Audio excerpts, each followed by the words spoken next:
Hey everybody, welcome back to the channel. Well, today I got another round of pickups, and that's what I want to talk about on today's episode. So roll that intro.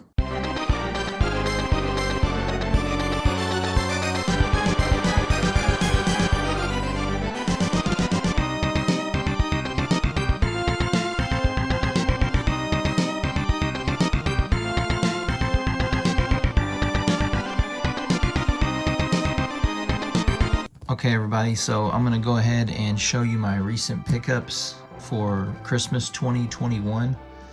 I didn't buy a ton of stuff. Things are getting incredibly expensive. Finding anything retro is very tough to begin with, and if you do, it's usually at a convention or somewhere that's priced accordingly. But I did find a couple things when I went to my last convention, and a couple things that were actually just bought at retail stores because they're still available. So let's get into it. Nothing too crazy, but like I said, I'm happy to add anything to my collection if I can get it at a decent price. That's the name of the game, you know. It's never, I mean, anybody can have the biggest collection in the world, right? If you go to somebody's house and they're spending, you know, top dollar on every game, like, to me that isn't impressive. Cool that they got all these extremely rare games and they spent thousands of dollars on them. You know, the name of the game is getting it at a discount or getting it as cheap as possible. Anybody can have an insane collection if you just have enough money. So I think getting these at a good deal is where it's at, and that's what I try to do with my collecting. So the first thing I want to talk about is we'll start with the Switch games, just because they're nothing fancy. So yeah, I picked up Metroid Dread. I picked up 2 copies. Actually, I pre-ordered one and forgot about it, and then when I went to Best Buy to actually get it, they're like, hey, did you pick up your pre-order? And I was like, So yeah, I went ahead and kept this one sealed. Metroid Dread.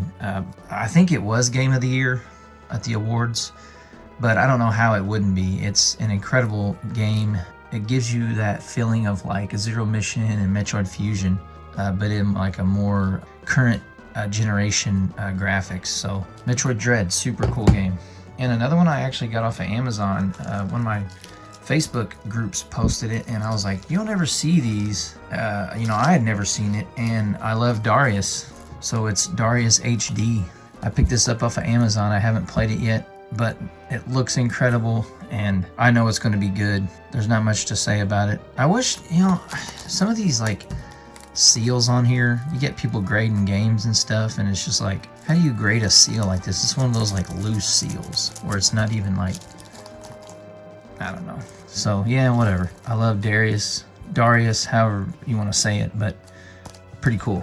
The next thing I got was something I picked up at Midwest Gaming Classic, MGC, and I didn't pick up a lot there just because prices were extremely insane. So, but I did find a good deal on this. This is a Super Nintendo game Genie.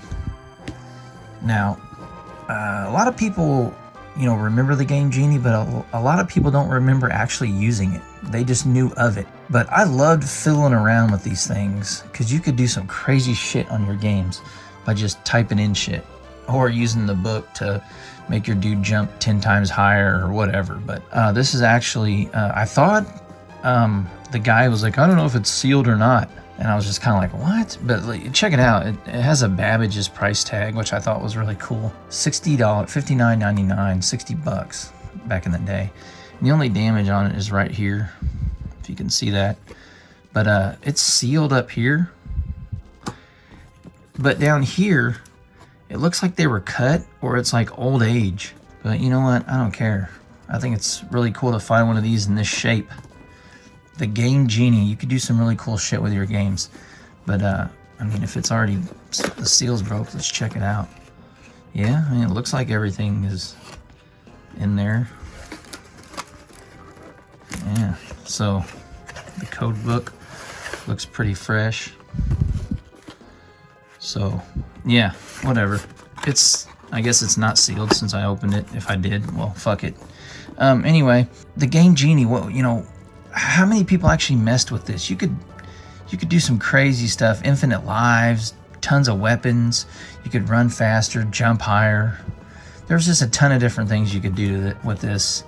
And And I just remember messing with it. You could actually rent this back in the day. Like you would go to like a rental store and they'd have this that you could rent, especially during the NES days. You could rent the NES version of the game Genie and the Super Nintendo version later on. So it's just really cool. Like if you would have saw this when you were a kid, right? And you're looking at like, man, well, you know, what does this thing do? And it's like infinite lives. Start on any level you want. Be invincible. You'd just be like, Mom, I need this, or Dad, or Grandma, or whatever. So super cool, man. I love it as a display piece. It's still got the original hang tab, so yeah.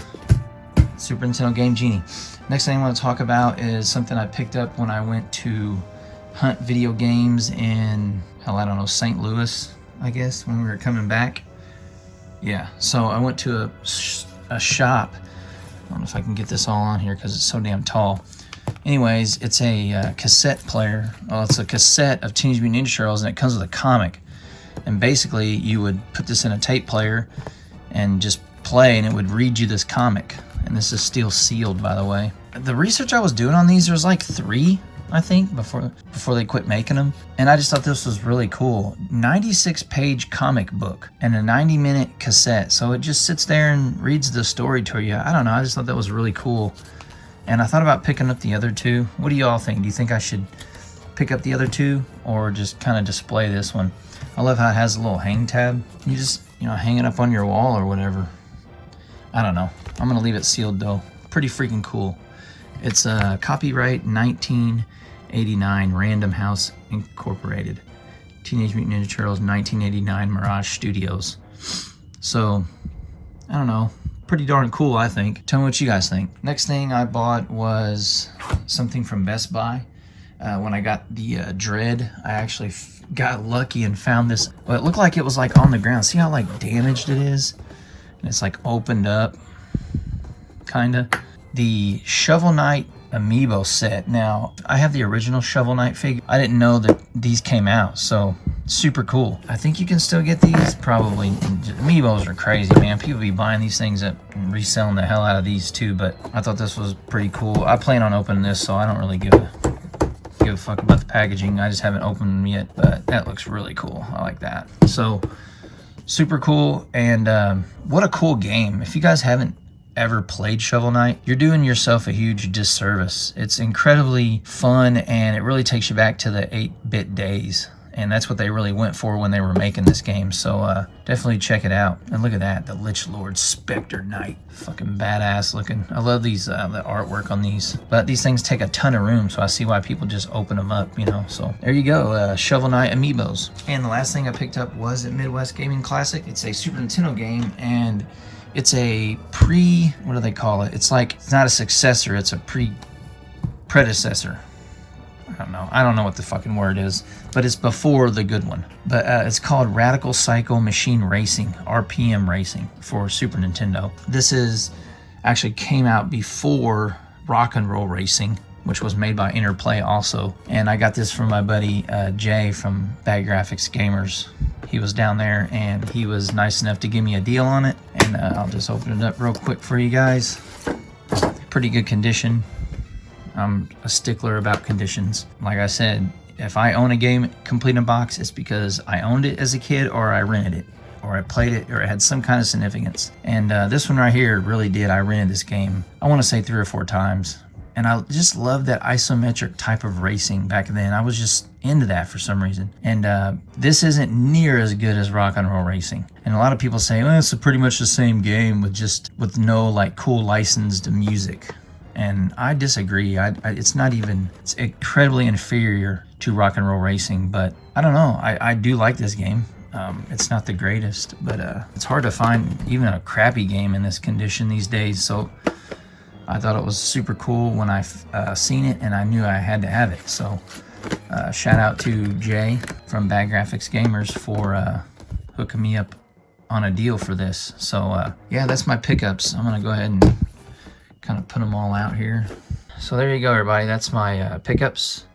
And thanks for watching. And until next time, keep on reminiscing, baby. Well, there you go. There's my pickups from Christmas 2021.